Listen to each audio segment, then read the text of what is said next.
नमस्कार। इस अंक में आप सभी का बहुत बहुत स्वागत है। 6 जनवरी 2026 को अर्थात महज एक सप्ताह पहले सुप्रीम कोर्ट ने एक महत्वपूर्ण निर्णय पास किया है और केस का टाइटल था Abhay Kumar Patel and others versus state of Bihar. इस केस में सुप्रीम कोर्ट ने इस सिद्धांत पर फैसला सुनाया है कि खेल के बीच में नियमों में बदलाव नहीं किया जा सकता है। यह न्याय का स्थापित सिद्धांत है और इसका हर हाल में पालन किया जाना चाहिए। इससे पहले भी सुप्रीम कोर्ट का कॉन्स्टिट्यूशनल बेंच ने इस बात को स्वीकारा है कि खेल के बीच में नियमों में बदलाव नहीं किया जा सकता है। यह न्याय के स्थापित सिद्धांत हैं। अब प्रश्न यह उठता है कि यदि यह न्याय का स्थापित सिद्धांत इतना मौलिक है तो 1 सितंबर 2025 के निर्णय देते समय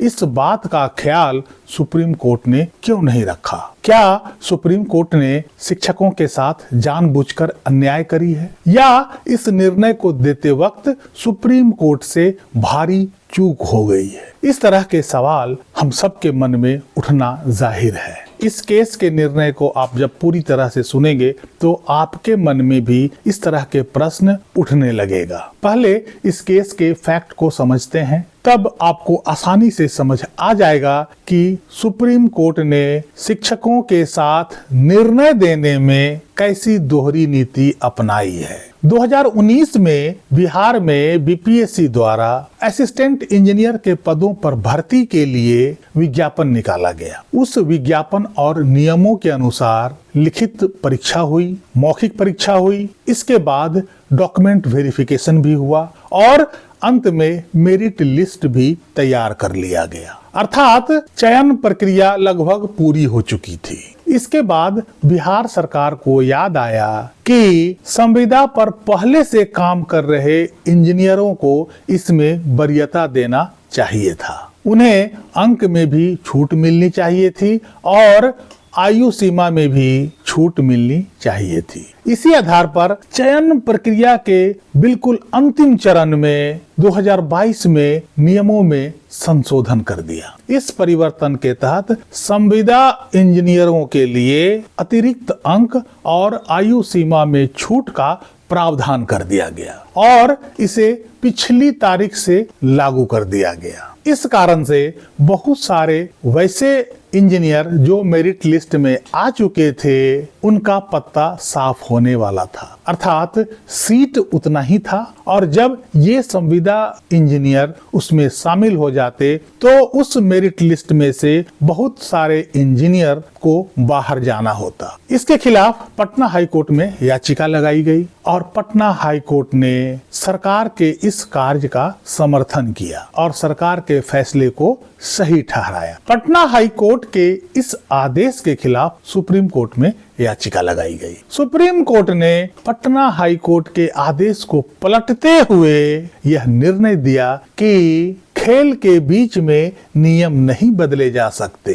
कोर्ट ने स्पष्ट किया कि एक बार जब भर्ती प्रक्रिया शुरू हो जाती है और अंतिम चरण में पहुंच जाती है तो चयन का आधार बीच में नहीं बदला जा सकता है। सुप्रीम कोर्ट ने स्पष्ट किया कि चयन प्रक्रिया शुरू होने के बाद नियमों में बदलाव असंवैधानिक है। कोर्ट ने बिहार सरकार द्वारा भर्ती नियमों में किए गए 2022 के उस संशोधन को रद्द कर दिया जिसके तहत संविदा आधार पर कार्यरत इंजीनियरों को अतिरिक्त वेटेज और आयु सीमा में छूट दी गई थी। कोर्ट ने आदेश दिया कि 2019 के विज्ञापनों के लिए चयन प्रक्रिया को 2019 के मूल नियमों के अनुसार ही पूरा किया जाए, न कि 2022 के संशोधित नियमों के अनुसार। कोर्ट ने यह भी कहा कि 2019 में विज्ञापित पदों के लिए 2022 में लाए गए नियमों को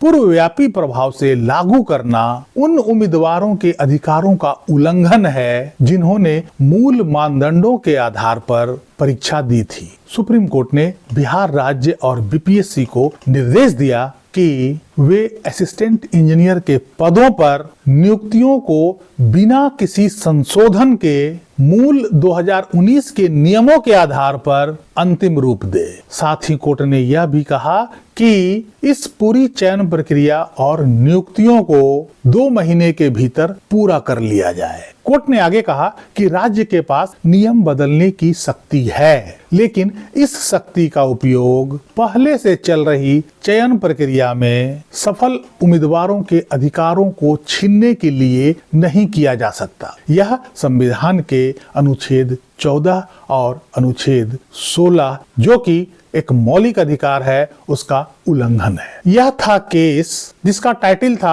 अभय Kumar Patel and others versus state of Bihar. इसका सुप्रीम कोर्ट का न्यूट्रल साइटेशन है 2026 INSC 24 और सुप्रीम कोर्ट में इस केस की सुनवाई कर रहे थे जस्टिस JK माहेश्वरी और जस्टिस विजय बिश्नोई। अब हम यह समझते हैं कि इस केस में अभी मेरिट लिस्ट ही तैयार हुई थी, अर्थात चयन प्रक्रिया अपने अंतिम चरण में थी। अभी किसी की भी नियुक्ति नहीं हुई थी। बावजूद इसके सुप्रीम कोर्ट ने नियमों में किसी तरह का बदलाव करने से मना कर दिया। बिहार सरकार को ऐसा करने से रोक लगा दी। वहीं दूसरी ओर जब हम देखते हैं जो 1 सितंबर 2025 का निर्णय सुप्रीम कोर्ट द्वारा दिया गया, जिसमें वर्षों से सेवारत शिक्षकों के ऊपर नई शर्तें लगा दी गई। आखिर वो शर्त संवैधानिक कैसे हो सकता है? जब यह शर्त असंवैधानिक है तो वो शर्त संवैधानिक कैसे हो सकता है?